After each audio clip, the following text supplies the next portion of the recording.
بسم اللہ الرحمن الرحیم الحمدللہ رب العالمین والصلاۃ والسلام علی رسول الکریم۔ آج ہمارا یہ جو آخری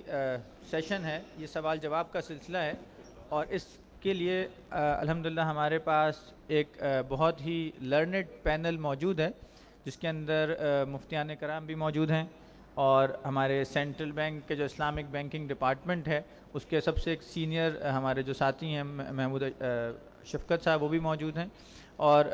تو ہمارے جو سوالات ہمیں ملے ہیں ان کو سامنے رکھتے ہوئے کچھ بنیادی سوالات سے شروع کرتے ہیں، اور پھر جیسے سوالات آگے بڑھیں گے تو پھر اسی کے حساب سے سوال سے سوال نکلتا ہے۔ تو میرا پہلا سوال مفتی ارشاد صاحب سے ہے کہ یہ سوال پوچھا گیا، اور یہ یقیناً کسی اسٹوڈنٹ کی طرف سے ہی پوچھا گیا ہے، کیونکہ یہاں پہ بہت سارے اسٹوڈنٹس موجود ہیں، اور ان کا یہ عمومی میں جواب چاہوں گا، اس سے اس وقت کوئی فتوے کا تو وقت نہیں ہے کہ اسلامک بینکنگ میں تو جاب کی جاتی ہے، لیکن جو حضرات کنونشنل بینکنگ میں جاب ڈھونڈ رہے ہیں یا جاب کر رہے ہیں، تو اسٹوڈنٹس کے لیے آپ کے پاس کیا ایڈوائس ہے ان کے لیے؟ بسم اللہ الرحمن الرحیم نحمد و نصلی علی رسولہ الکریم۔ دیکھیے، ایک اصولی بات میں عرض کر دیتا ہوں، اور وہ اصولی بات یہ ہے کہ اللہ تعالیٰ نے ہمیں اس بات کا پابند کیا ہے کہ ہم جو اپنے لیے ذرائع آمدنی کا انتخاب کریں وہ ذریعہ آمدنی حلال ہو۔ اور پاکستان میں اسلامی بینکنگ کی جو کوششیں ہیں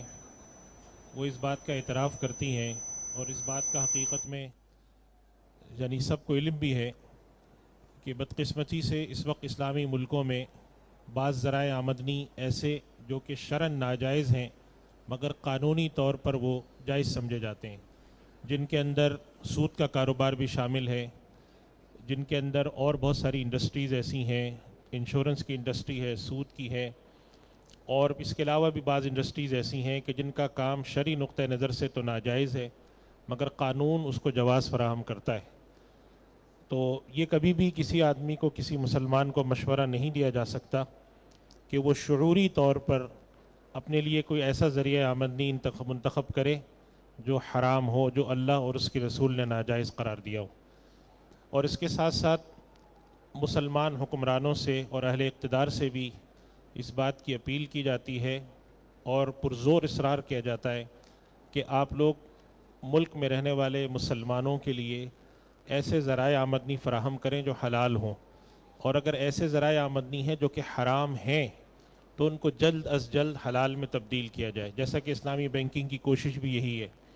اس وجہ سے میں مختصراً یہ عرض کروں گا کہ اگر کوئی شخص اپنا کریئر اسٹارٹ کرنے جا رہا ہے تو وہ کوشش کرے کہ اس کے لیے حلال ذریعہ آمدنی ہو، کسی ایسے سیکٹر میں نہ جائے جو شرعی نقطہ نظر سے ناجائز ہے۔ بہت شکریہ مفتی صاحب۔ میرا دوسرا سوال جو ہے وہ کسی ساتھی نے پوچھا ہے، وہ اسلامک بینکوں کے حوالے سے ہے۔ میں مفتی احسان کلیم صاحب سے گزارش کروں گا اس کا جواب دیں کہ اسلامک بینکوں میں جو اسلامک بینک کا یعنی ونڈوز یا فل فلیج اسلامک بینک کام کر رہے ہیں، اس میں یہ کیسے انشور کیا جاتا ہے کہ وہ واقعی اسلام کے جو اصول ہیں ان کے مطابق کام کر رہے ہیں؟ اس کا پورا ایک نظام وضع کیا گیا ہے، اور جس میں بالتدریج بہت بہتری آئی ہے، اور انشاءاللہ آئندہ اور بہتری آئے گی۔ سب سے پہلے تو اسٹیٹ بینک نے لائسنسنگ کی ریکوائرمنٹ رکھی ہے کہ کوئی بھی بینک جب تک اسٹیٹ بینک کی لائسنسنگ کی ریکوائرمنٹ کو کمپلیٹ نہ کرے اس وقت تک وہ اسلامک بینکنگ سروسز آفر نہیں کر سکتا۔ اس کے اندر بہت ساری ریکوائرمنٹس ہیں۔ اسٹیٹ بینک ان کی تمام پروڈکٹس کا جائزہ لیتا ہے،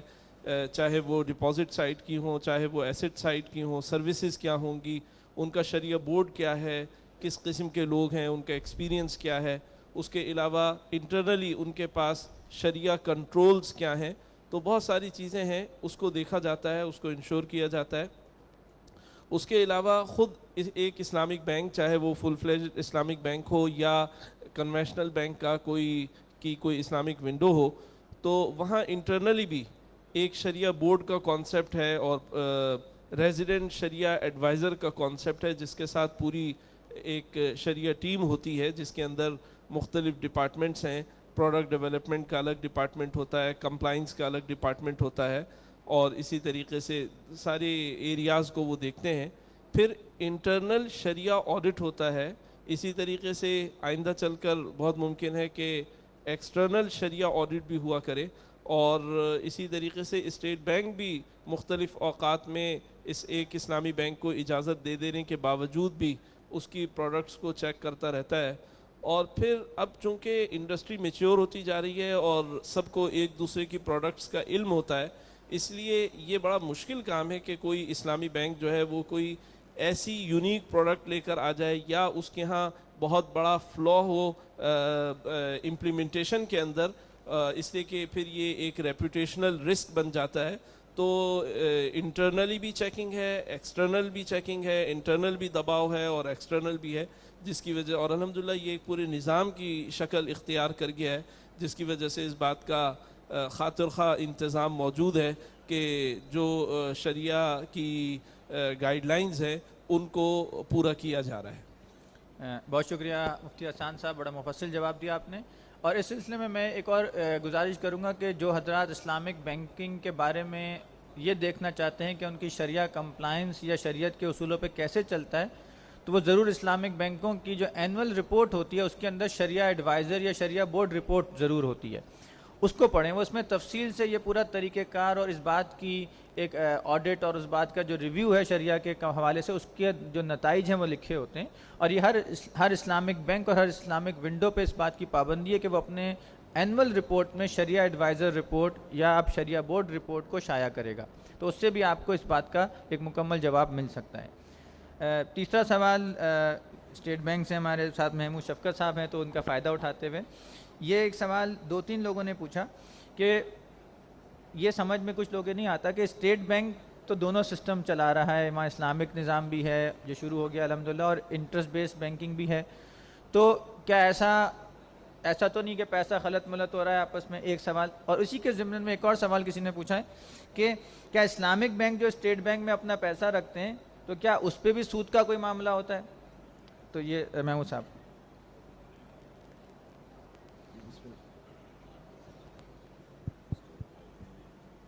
بسم اللہ الرحمن الرحیم. یہ بڑا اہم سوال ہے اس حوالے سے کہ خاص طور پر ان بینکس کے حوالے سے کہ جو اسلامک بینکنگ بھی کر رہے ہیں اور ان کو کمرشل بینکنگ بھی کر رہے ہیں, اور ان کو اسلامک بینکنگ کا لائسنس جو ہے وہ بھی اسٹیٹ بینک کی طرف سے دیا گیا ہے کہ وہاں پر جو کمرشل جو پیسے جو اسلامک ڈپازٹ سے لیے گئے ہیں ان کو کسی طور اس میں سودی کاموں میں تو استعمال نہیں کیا جا رہا. تو جس طرح سے مفتی صاحب نے بھی, مفتی حسان کلیم صاحب نے بھی اس کے بارے میں وضاحت سے بتایا کہ یہ جو شریعہ, اس کو ہم اس کا ہمارا ریگولیشن ہے شریعہ گورننس فریم ورک کا. تو شریعہ گورننس فریم ورک جو ہے یہ ہر بینک کے لیے, چاہے وہ اسلامک برانچز کے طور پر آپریٹ کر رہا ہو یا فل فلیج اسلامک بینک کے طور پر آپریٹ کر رہا ہو, تو اس کے لیے یہ ضروری ہے کہ وہ اس شریعہ گورننس فریم ورک کو پوری طرح سے کمپلائی کرے. دوسری چیز, ان کے فنڈز کو علیحدہ رکھنے کے لیے مجھے جب یہ ذمہ داری سن 2001 میں دی گئی کہ جی اس کے لیے ریگولیشنز بنائے جائیں, تو ہم نے مختلف کنٹریز کے جو ریگولیشنز تھے ان کو اسٹڈی کیا, اور اس کے بعد 2003 سے یہ ایک نظام وضع کیا کہ جس میں اسلامک جو برانچز ہیں ان کے فنڈز کی سیگریگیشن کو انشور کیا جا رہا ہے, اور ان بینکس کو سیپریٹ اپنی بیلنس شیٹ, یعنی اسلامک بینکنگ کی بیلنس شیٹ, اسلامک بینکنگ کا پروفٹ اینڈ لاس اور اس کی پروفٹ ڈسٹریبیوشن اور اس کی شریعہ گورننس, یہ سارے ریگولیشنز جو ہیں ان کے لیے موجود ہیں, اور ان کو اسٹیٹ بینک اپنی انسپیکشن کے دوران دیکھتا بھی ہے. دوسرا جو سوال ہے کہ جی اسٹیٹ بینک کے پاس جو پیسے اسلامک بینک رکھواتے ہیں تو اس میں کہیں سود کا عنصر تو نہیں پایا جاتا. تو اسٹیٹ بینک کے پاس جو اسلامک بینکس پیسے رکھواتے ہیں وہ کرنٹ اکاؤنٹ کے اندر رکھواتے ہیں, ان کے اوپر اسٹیٹ بینک کوئی ریٹرن پے نہیں کرتا, تو اس میں لہذا وہاں پہ سود کا کوئی احتمال جو ہے نہیں ہے. اور اسٹیٹ بینک چونکہ ایک منی ایشوئنگ اتھارٹی ہے، تو اس میں جو بھی پیسہ اسٹیٹ بینک میں جمع ہوا وہ ایک طرح سے مارکیٹ میں سرکولیشن سے نکل گیا. اب وہ جو ہے، اور پھر جب اسٹیٹ بینک آگے پیسے دیتا ہے کسی کو بھی ریفائننس دینے کے لیے یا کسی دوسرے کام کے لیے، تو اس میں پھر وہ اس چیز کا محتاج نہیں ہے کہ جی وہ پیسے اگر اس کے پاس موجود ہوں گے تب ہی وہ پیسے آگے دوسری جگہ دے سکتا ہے. اسٹیٹ بینک کے پاس جو ایک مانیٹری پالیسی چلانے کا اختیار ہے، اس کے تحت یہ اس چیز کو بھی ہم دیکھتے ہیں کہ جی اسلامک منی مارکیٹ انسٹرومنٹس جو ہیں وہ بھی ہمارے پاس موجود ہوں. تو یہ ایک پورا نظام ہے جس کے اوپر کام یہ چل رہا ہے. بہت شکریہ محمود صاحب. یہاں پہ میں تھوڑا سا اور بھی اضافہ کروں کہ اسٹیٹ بینک میں ماشاءاللہ ایک ڈپارٹمنٹ ہے جو اسلامک بینکنگ ڈپارٹمنٹ کہلاتا ہے، اور تقریباً 2003 سے اس کا قیام ہے، اور یہ اسلامک بینکنگ کے لیے علیحدہ ریگولیشنز ایشو کرتا ہے. اور نہ صرف یہ بلکہ اسٹیٹ بینک کے تحت پورا ایک نظام ہے کہ جو بینک اسلامک بینکنگ کرنا چاہتا ہے اس کے لیے ایک سیپریٹ لائسنس ایشو ہوتا ہے، اور اس لائسنس کی جہاں اور شرائط ہوتی ہیں وہاں یہ شرط بھی ہوتی ہے کہ وہ بینک کسی بھی قسم کا غیر اسلامی معاملہ نہیں کر سکتا، نہ وہ حکومت پاکستان کے ساتھ، نہ اسٹیٹ بینک کے ساتھ، نہ عوام کے ساتھ. تو اس لائسنس کی یا جو ریگولیشن کی ایک شرط ہوتی ہے کہ وہ آپ نے ہر معاملے کو شریعت کے مطابق ادا کرنا ہے. آگے بڑھتے ہیں. مفتی حسین صاحب، آپ سے ہی میرا سوال ہے کہ کچھ لوگ یہ کہتے ہیں کہ یہ جو بینکنگ ہے اسلام میں تو یہ ہے ہی نہیں، اسلام میں تو ایسا کوئی نظام ہی نہیں ہے، نہ اسلام نے اس کا کوئی متبادل دیا ہے، کیونکہ حضور صلی اللہ علیہ وسلم کے زمانے میں تو ہمیں کوئی بینک نظر نہیں آتا. تو یہ خیال بھی کئی حلقوں میں پایا جاتا ہے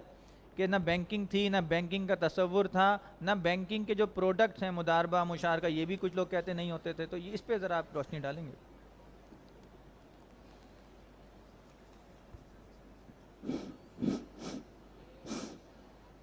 بولے. بسم اللہ الرحمن الرحیم. بہت اہم سوال ہے، اور اس سوال کو میں ایک اصولی انداز میں لوں گا. یہ ایک اصولی سوال ہے، یہ صرف بینک سے متعلق نہیں ہے. کوئی کل یہ بھی کہہ سکتا ہے کہ کراچی یونیورسٹی بھی ایک نئی چیز ہے. حضور صلی اللہ علیہ وسلم کے زمانے میں اس طرز عمل اور اس طریقے سے کوئی یونیورسٹی قائم نہیں تھی. کوئی یہ سوال بھی اٹھا سکتا ہے کہ دینی مدارس کا جو ایک خاص نظم و ضبط ہے اور ایک خاص نصاب تعلیم ہے اور اس کے ایک خاص جو طریقہ کار ہے، یہ بھی ایک نئی چیز ہے جو حضور صلی اللہ علیہ وسلم کے زمانے میں نہیں تھی. لہٰذا یہ ساری چیزیں غیر اسلامی ہونی چاہیے. تو یہاں ایک اصول ذہن میں رکھنا چاہیے کہ شریعت کے جو دلائل ہے جس سے ہم شریعت کا نقطہ نظر معلوم کرتے ہیں وہ 4 چیزیں ہیں. ایک قرآن ہے، ایک حدیث ہے، ایک امت کا متفقہ طرز عمل اور متفقہ رائے ہے، اور ایک چیز قیاس ہوتی ہے کہ جو چیزیں شریعت میں ثابت ہے اس کے اوپر دوسری چیزیں قیاس کی جائے. اسی قیاس کے ضمن میں ایک اور اصطلاح ہوتی ہے جس کو مصالح مرسلہ کہا جاتا ہے. مصالح مرسلہ کا مطلب یہ ہے کہ ایک ایسی صورتحال جس کی طرف شریعت نے کوئی تعرض نہیں کیا، کسی شرعی نص میں اس کو روکا بھی نہ گیا ہو اور کسی نص میں اس کا حکم بھی نہ دیا ہو، شریعت اس سے ساکت ہو، لیکن وہ ضرورت میں داخل ہو، مسلمانوں کی اجتماعی ضرورت کا تقاضا ہو وہ، تو ایسی چیز کو مصلحت مرسلہ کے اصول کے تحت شریعت ہی کا حکم تسلیم کیا جائے گا. صحابہ کرام کے زمانے ہی سے اب لے لے بہت ساری چیزیں ایسی پیش آئی جو حضور صلی اللہ علیہ وسلم کی زندگی میں وہ چیزیں موجود نہیں تھیں. قرآن کریم کو جس انداز میں جمع کیا گیا، لکھا گیا، حضرت عمر رضی اللہ عنہ نے نظام خلافت جو وضع کیا اور فوج کا جو ایک خاص سسٹم انہوں نے طے فرمایا اور وضع کیا، اس کے ساتھ بہت سارے فقہی مسائل میں ایسی صورتیں پیش آئی جو حضور کے زمانے میں نہیں تھی،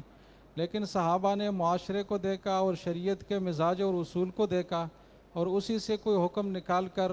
شریعت کی روشنی میں تمام مسائل حل کیے، اور یہی اصول تا قیامت باقی ہے اور برقرار ہے. تو انہی مصالح مرسلہ کے اصول کے تحت ہم دیکھیں گے کہ کسی چیز کو شریعت نے روکا نہیں ہے تو پھر اس کو دیکھا جائے گا کہ اس چیز کا مقصد اگر درست ہے اور وہ معاشرے کی کسی واقعی ضرورت کو پورا کرتی ہے تو اس چیز کو شریعت کا حصہ تسلیم کیا جائے گا. جیسے کہ میں نے اپنی گفتگو میں بھی عرض کیا تھا کہ کہ بینک کا جو بنیادی مقصد ہے وہ وسیط مالی کا کردار ادا کرنا ہے، فائنانشل انٹرمیڈیٹر کا کردار ادا کرنا ہے، معاشرے کے عام طبقات کی منتشر بچتیں اور رقوم جمع کر کے بڑے بڑے مالیاتی منصوبوں میں لگانا ہے۔ اب یہ جو بات ہے اس میں ناجائز ہونے کی کوئی وجہ نہیں ہے، اور میں نے جو مثال دی حضرت زبیر بن العوام رضی اللہ عنہ کی، تو ان کا یہی طرز عمل تھا کہ اس طریقے سے وہ پیسے لیتے اور دیتے تھے، لیکن آگے میں نے وضاحت کی کہ ان کا طریقہ لینے کا بھی سودی نہیں تھا اور دینے کا بھی سودی نہیں تھا، اور آج کی بینکنگ میں دونوں جانب سود ہی سے کور ہو رہے، تو اس وجہ سے یہ غیر شرعی ہے۔ ورنہ بنیادی جو انٹرمیڈیشن کا جو رول ہے بینک کا، یہ بالکل شرعی ہے اور کئی حوالوں سے شرعی ہے۔ اس حوالے سے بھی کہ صحابہ کے طرز عمل میں اس کا عملی مثال ملتا ہے، اور اس حوالے سے بھی کہ اگر یہ نہ بھی ہو تب بھی یہ شریعت کا حصہ ہے کہ شریعت ہر اس چیز کی اجازت دیتی ہے جس کا مصلحت ہونا یقینی ہو اور جس میں مفسدہ کا کوئی پہلو نہ ہو، تو اس وجہ سے شریعت کا حکم ہے، اور اس کو ہم یہ نہیں کہیں گے کہ۔ اور ایک اور بات میں اہم عرض کر دوں کہ شریعت کے کئی بنیادی اصول ہے اور ہر باب کے لیے الگ الگ ہے۔ جو نکاح کے مسائل اور انسانوں کے آپس کے جنسی تعلقات کے جو مسائل ہیں اس میں اصل حرام ہونا ہے، جب تک کسی حلال خاص طریقے سے اس کو مخصوص اصطلاحات استعمال کرتے ہوئے اور ایک مخصوص پس منظر میں اس تعلق کو قائم نہ کیا جائے تو یہ ناجائز ہے۔ گوشت کی جو صورتیں ہے کہ کسی جانور کا گوشت، تو اس میں بھی اصل حرمت ہے، حرام ہونا ہے، جب تک یقینی طور پر یہ معلوم نہ ہو کہ شرعی طریقے سے ذبح ہوا ہے اور باقی اس میں کوئی ایسی چیز کی ملاوٹ بھی نہیں ہے جو ناجائز ہو۔ لیکن جو معاملات کا حصہ ہے اس میں اصل اباحت ہے،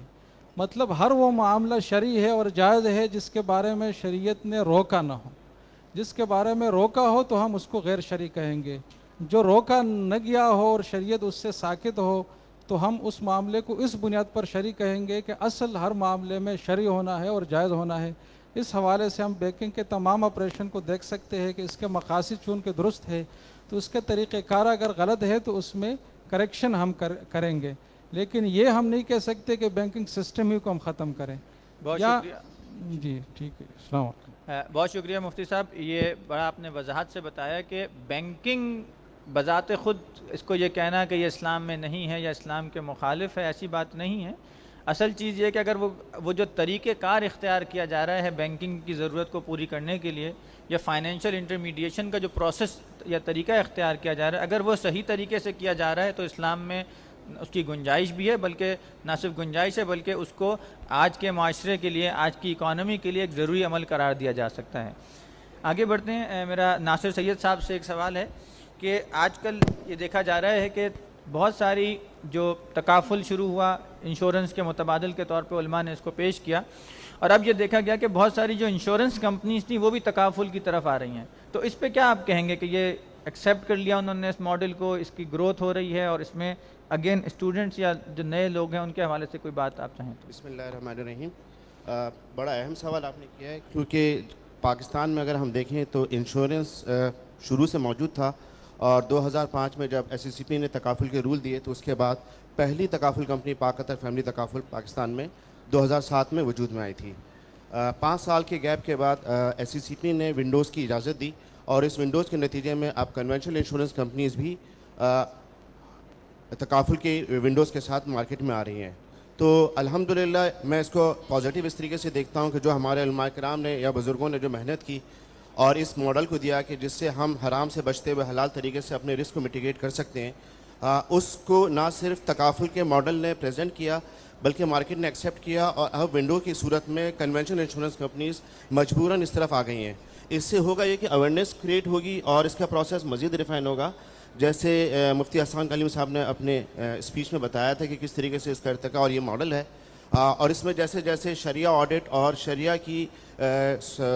کہ جو ویژن ہے اس کو دیکھتے ہوئے جیسے جیسے میچورٹی کی طرف آئے گا تو ڈیفینیٹلی یہ مارکیٹ کے لیے بہت بہتر ہوگا۔ سو ہمیں یہ دیکھنا ہے کہ یہ جو تکافل کا کانسیپٹ ہے جس میں جو قباحتیں غرر کی، انسرٹنٹی کی اور ربا کی تھیں، اس کو کس طریقے سے دور کیا جاتا ہے اور کس طریقے سے پھر ہم اس کو میچور کرتے ہیں۔ بہت شکریہ آپ کا۔ ایک اور سوال ہے جو میں مفتی ارشاد صاحب کی طرف لے جاتا ہوں کہ اگین یہ سوال بار بار آتا ہے اور یہ آج بھی پوچھا گیا کہ اگر پروفٹ فکس ہو جائے تو اس کو لوگ سمجھتے ہیں کہ غلط ہو گیا، تو اور اسی طرح جب بینک میں ڈپازٹ یا اسلامک بینک میں ڈپازٹ رکھوانے آتے ہیں تو وہاں پہ بھی یہی ان کے نظر میں رہتا ہے کہ یہ کیا فکس ریٹرن دے رہے ہیں یا فکس ریٹرن نہیں دے رہے. تو اس کی وضاحت ضروری ہے کیونکہ یہ بہت سارے لوگوں کے دماغ میں یہ فکس ہونے کو وہ سود کے متبادل یا سود کا مترادف سمجھتے ہیں ایکچولی. یہ جو ایک تصور آپ نے بتایا واقعی بڑا ایک عام اور غلط تصور ہے. ہمارے یہاں معاشرے میں ایک بات یہ رائج ہو گئی ہے کہ اگر کوئی چیز فکس ہو جائے تو وہ اسلام میں منع ہے. حالانکہ کسی چیز کا فکس ہونا یا نہ ہونا اس بات پر منحصر ہے کہ وہ کانٹریکٹ یا وہ جو عقد ہونے جا رہا ہے وہ کس نیچر کا ہے. اگر آپ ایک ٹرانزیکشن کر رہے ہیں جس کے اندر سیل پرچیز ہے، یا ایک ٹرانزیکشن کر رہے ہیں جس کے اندر آپ رینٹل کا ارینجمنٹ کر رہے ہیں، کوئی آپ کیب یہاں سے ہائر کرتے ہیں یا کوئی گھر کرائے پہ لیا جاتا ہے، تو ان جگہوں پہ جو معاوضہ ہے اس کا فکس ہونا، متعین ہونا، طے ہونا ضروری ہے. اگر آپ طے نہیں کریں گے تو شریعت یہ کہتی ہے کہ یہ آپ کا کانٹریکٹ درست نہیں ہے، اس لیے کہ اس کے اندر یہ معلوم نہیں ہے کہ جو شخص یہ فائدہ اٹھانے جا رہا ہے یا جو چیز شخص خریدنے جا رہا ہے اس کو دینا کتنا ہے. اس کے مقابلے میں اگر آپ پارٹنرشپ کا ارینجمنٹ کرنے جاتے ہیں تو اس کے اندر یہ تعیین ہونا، یہ طے ہونا ضروری ہے کہ پروفٹ کی جو ڈسٹریبیوشن ریشو ہے، تقسیم منافع کی جو شرح ہے وہ کتنی ہے. جس چیز کو منع کیا جاتا ہے وہ چیز یہ ہے کہ آپ کسی کے پاس انویسٹمنٹ کر کے اس سے ایک خاص متعین نفع مانگیں، یعنی جسے ہم کہتے ہیں کہ ریٹرن آن انویسٹمنٹ آپ فکس کریں کہ میں آپ کو 1 لاکھ روپے دے رہا ہوں، اس پر آپ مجھے 10% دیں گے. یہ جو خاص کیفیت ہے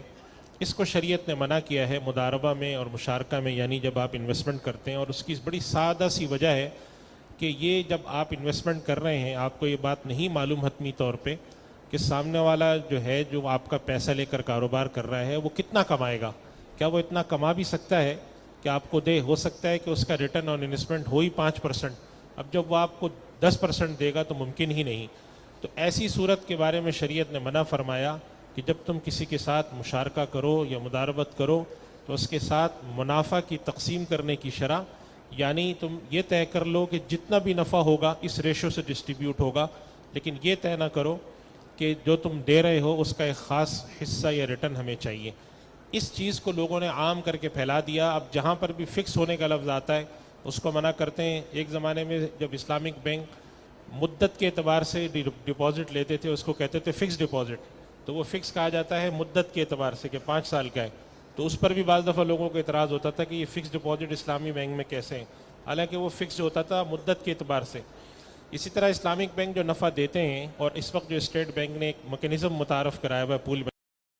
اس کے اندر اسلامی بینکوں کے لیے عمومی طور پہ یہ ممکن نہیں ہے کہ کسی ڈپازیٹر کو وہ یہ کہیں کہ ہم آپ کو ایک خاص فکس رقم دیں گے. اس کے اندر ویریشن ہوتی ہے، اور بسا اوقات ڈپازیٹر یہ کہتے ہیں کہ پچھلی دفعہ ہمیں ملا تھا پروفٹ 3680، اس دفعہ ہمیں ملا ہے پروفٹ 3610، تو اگر 60-70 روپے کم ہو گئے تو کیا فرق پڑا. تو حقیقت یہ ہے کہ آپ ڈپازیٹر کو دیکھیں تو بینکوں کے پاس عام طور پہ ڈپازیٹر 5-5 لاکھ ڈپازیٹر ہیں. تو اگر آپ 80 کو اگر آپ 5 لاکھ سے ملٹیپلائی کریں تو یہ رقم ملینز میں جاتی ہے. تو اسلامی بینکوں کے نفع میں فرق آتا ہے، لیکن چونکہ ڈینومینیٹر جو ہمارا بڑا ہے، ڈپازیٹر کی تعداد زیادہ ہے، جب وہ تقسیم کرتے ہیں تو ڈپازیٹر کو یہ شرح کم لگتی ہے اور وہ سمجھتے ہیں فکس ہے. تو اسلامک بینک اپنے ڈپازٹ پہ اس معنی میں فکس ریٹرن نہیں دیتا. زیادہ سے زیادہ وہ یہ بتا سکتا ہے کہ ماضی میں میں نے اتنا کمایا، جسے ہم کہتے ہیں ہسٹوریکل ریٹ کوٹ کر سکتا ہے وہ، یا انڈیکیٹو ریٹ کوٹ کر سکتا ہے کہ میری توقع ہے کہ میں اتنا کماؤں گا، یا وہ یہ کہہ سکتا ہے ماضی میں اتنا کمایا. اس کے علاوہ وہ کوئی تیسرا طریقہ اختیار نہیں کر سکتا. اور اسلامک بینک کہتے بھی یہی ہیں، اگر آپ ان کے اشتہار اٹھا کے دیکھیں تو کہتے ہیں پچھلے مہینے یہ ادا کیا گیا تھا، تو توقع یہ ہے کہ اس مہینے بھی ادا کریں گے، لیکن فرق ضرور ہوگا. جزاک اللہ. ارشاد صاحب آخری 2 سوال ہیں، انشاءاللہ پہ وقت کی کمی بھی ہے. حسان صاحب آپ سے یہ سوال ہے، اور یہ کئی حضرات پوچھتے ہیں کہ اب اسلامک بینکنگ الحمدللہ 12-13 سال پاکستان میں ہو گئے، تو اب کیا ہم یہ کہہ سکتے ہیں کہ آج اگر کوئی تاجر یا بزنس مین اپنی بینکنگ ضرورت وہ یہ ارادہ کرے کہ میں نے آج سود ترک کرنا ہے، اللہ اس کے رسول سے جنگ کو چھوڑ دینا ہے، تو آج اسلامک بینکنگ اس کی ضروریات کو پورا کرنے کے لیے کی صلاحیت رکھتی ہے؟ الحمدللہ اب یہ بات کہی جا سکتی ہے کہ ایک اسلامی بینک کسی کاروبار کی تمام تر مالی ضروریات کو پورا کرنے کے لیے کافی ہے۔ الحمدللہ ان 10-12 سالوں کی محنت کے نتیجے میں ایسی بہت سی پروڈکٹس وجود میں آ گئی ہیں کہ جس کی وجہ سے عام طور پر جو بزنس کی مالی ضروریات ہیں وہ سب پوری ہو رہی ہیں۔ یہ صرف یہ بات نہیں کہ ہم یہ کہہ رہے ہیں کہ ہو سکتی ہیں، بلکہ ہو رہی ہیں الحمدللہ۔ اور بہت سے ایسے بزنسز ہیں جو 100% بینکنگ اسلامک بینک کے ساتھ کر رہے ہیں، اور اب یہ بھی ایک فلیکسیبلٹی پیدا ہو گئی ہے، یا یوں کہنا چاہیے یہ صلاحیت پیدا ہو گئی ہے کہ اگر کوئی ضرورت ایسی سامنے آتی ہے کہ جس کا فوری طور پر کوئی پہلے سے حل موجود نہیں ہے، کوئی پروڈکٹ وجود میں نہیں ہے،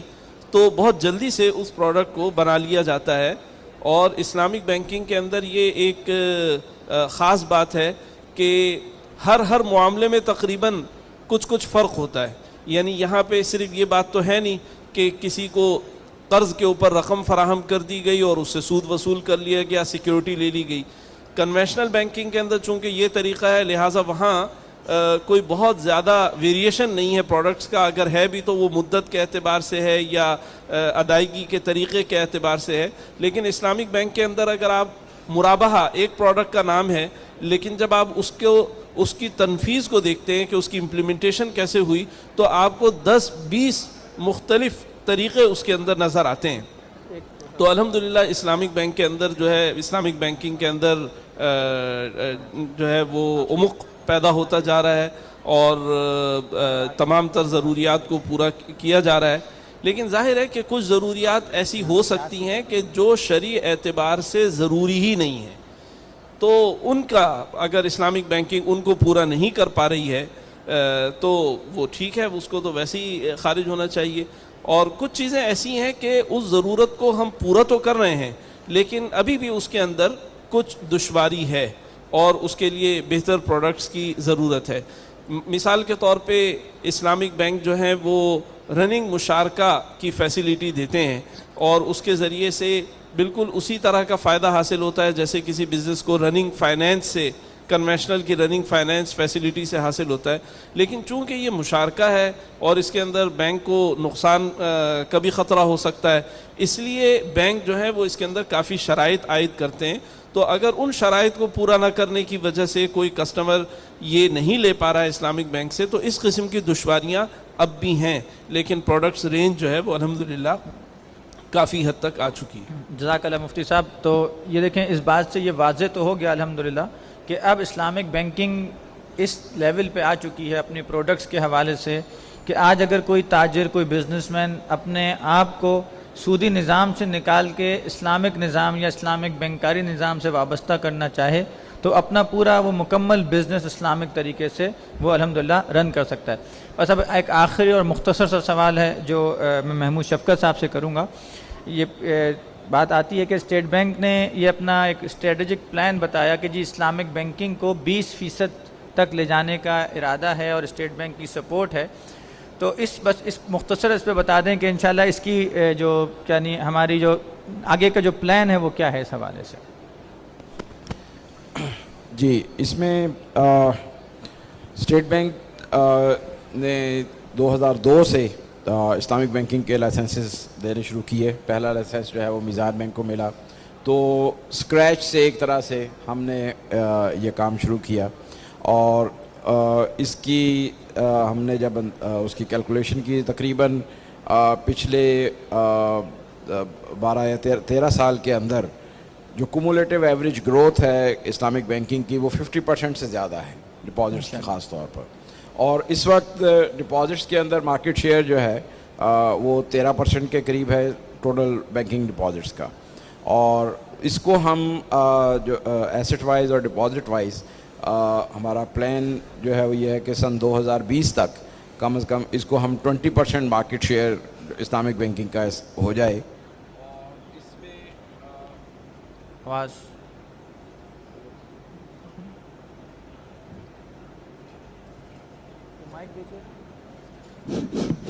جی، اس سلسلے میں جو بھی مختلف اقدامات جو ہے وہ اسٹیٹ بینک کے لیول سے کیے جا رہے ہیں، جس میں ایک تو steering committee for promotion of Islamic banking یہ گورنمنٹ نے بنائی ہے، اور سن 2013 سے یہ کام کر رہی ہے، اور اس اسٹیئرنگ کمیٹی کے پلیٹ فارم سے بہت سارے کام جو کہ پہلے اسلامک بینکوں کو جن مشکلات کا سامنا تھا تو اس کے حل جو ہے اس کا حل جو ہے وہ دیا گیا ہے، اور اس کو اس کے چیئرمین جو ہیں وہ اسٹیٹ بینک کے ڈپٹی گورنر ہیں، تو لہذا اس کی جو اونرشپ ہم کہہ سکتے ہیں اسلامک بینکنگ کی ود ان اسٹیٹ بینک وہ بہت ہائیسٹ لیول سے ہے،